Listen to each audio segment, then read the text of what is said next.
કુદરતના ખેલ પણ અનેરા હોય છે। એક બાજુ વડોદરા શહેર અને આસપાસના ગામ જળબંબાકાર બન્યા છે, ત્યારે ભાવનગરમાં સિઝનનો પૂરતો વરસાદ પડ્યો નથી, જેના કારણે પીવાના પાણીની સમસ્યા ઊભી થઈ શકે છે। સૌની યોજના અંતર્ગત ભાવનગર પશ્ચિમના ધારાસભ્ય જીતુભાઈ વાઘાણીએ ગુજરાત સરકારને શહેરીજનોને પાણીની અછત ભોગવવી ન પડે તે માટે યોજના અંતર્ગત નર્મદાનું પાણી સિદ્ધસર સંપમાં લાવવા માટે ભલામણ કરી હતી, જે અંતર્ગત નવા નીરના વધામણા કરવા માટે ધારાસભ્ય જીતુભાઈ વાઘાણી, સેજલબેન પંડ્યા, મેયર ભરતભાઈ બારડ, પૂર્વ mayor Kirtiben Danidhariya, standing chairman Raju Ribadiya સહિત મહાનુભાવો ઉપસ્થિત રહ્યા હતા। ખાસ કરીને ભાવનગર જિલ્લામાં પાણીની એટલે કે ડેમ અને નદીઓ છલકાવાનું બાકી છે। આશા રાખીએ પ્રભુ કૃપા કરવાની છે।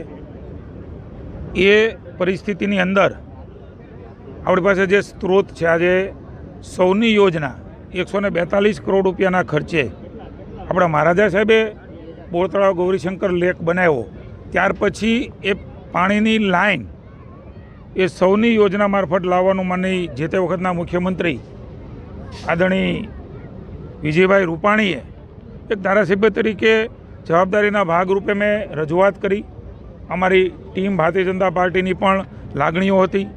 એ ગ્રાહ્ય રાખીને સ્પેશિયલ કેસમાં મૂળ યોજનામાં આપણું બોર તળાવ નહોતું, પણ પાણીની સગવડ હતી, ત્યારે પમ્પિંગથી વિકળિયાથી એમણે મંજૂરી આપી અને એ વખતે પણ એ કાર્યક્રમ કરીને 2021માં સૌની યોજનામાં પાણી ઠાલવેલું। આજે પુનઃ એકવાર માનનીય મેયર શ્રી ભરતભાઈ બારડ, અમારા પૂર્વના ધારાસભ્ય બેન શ્રી સેજલબેન, કોર્પોરેશનના સૌ પદાધિકારી, નગરસેવકો, આગેવાનો, અધિકારીઓની વિશેષ ઉપસ્થિતિમાં આજે સિદ્ધસર જે પાણી આવવાની જે જગ્યા છે, જેને સંપ પણ કહી શકાય, એ જગ્યા ઉપર વધામણાનો કાર્યક્રમ એ આજે રાખ્યો છે।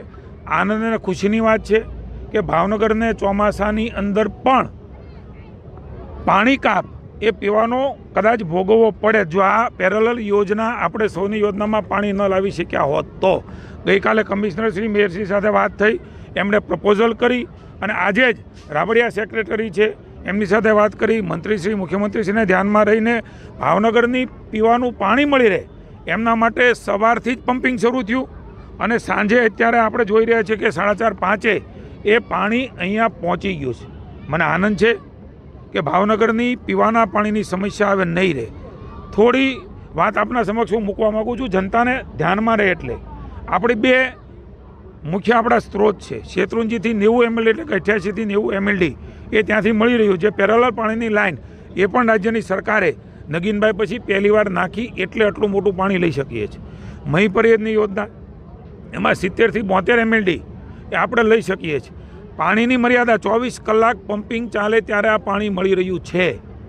જે રાજ્યની ભારતીય જનતા પાર્ટીની સરકારે આ વ્યવસ્થાઓ કરી છે, એટલા માટે આજે મુખ્યમંત્રીએ પણ ખૂબ સંવેદનાથી ભૂપેન્દ્રભાઈએ આ વ્યવસ્થાને સહકાર આપીને ભાવનગરને પાણી કાપ ન આવે।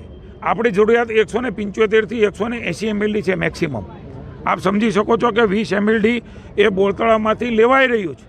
જો એ ન હોત, આજે 20 mldની ઘટ છે એટલે પાણી લેવાની ફરજ પડી છે। પાણી હોય ત્યાં સુધી પાણી લેવાની આવશ્યકતા નથી। બોર તળાવ એ વર્ષોથી પાણી ભરેલું રહેતું હતું, કુદરતી વરસાદ આવતો હતો અને વરસાદ પહેલા વરસાદે જ આપણું ભરાઈ જતું હતું, એટલે 20 mld આપણે ઉપાડી શકતા હતા। 20 mld એટલે ખૂબ મોટી એ પાણીની જરૂરિયાત કહેવાય। એને અલગ અલગ રીતે વહેંચણી કરીએ તો લગભગ લાખો કરોડો લીટરમાં આ વ્યવસ્થા જાય છે। મને આનંદ છે કે અત્યારે જે પાણી આવ્યું છે એ પાણી એટલે કે રોજ 130 mld બોર તળાવમાં ઠલવાશે। એટલે કે 50 દિવસની અંદર જે ડિઝાઇન બની છે સૌની યોજનાની, કારણ કે હું પહેલેથી પાછળ હતો, એનો સર્વે કરાવવો, એના માટે પૈસા ફાળવવા, એના માટે ગ્રેવિટીથી આવે, એના બદલે રાજ્ય સરકારે એ પમ્પિંગથી શરૂઆત કરી।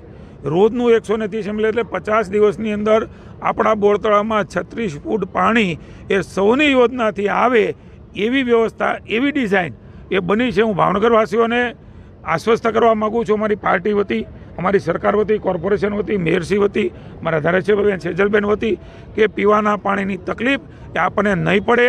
જૂન મહિના સુધી ચાલે એટલું પાણી આજે પણ શેત્રુંજીમાં છે. ભગવાન મેર ચોક્કસ કરશે, પણ જ્યારે જરૂર પડે ત્યારે સંકટ સમયની સાંકળ એ સૌની યોજના બની રહી છે.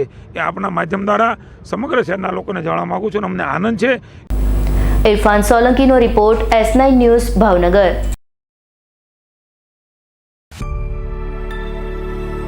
અમારી તમામ માહિતીથી અપડેટ રહેવા માટે જોડાયેલા રહો S9 ન્યૂઝ સાથે.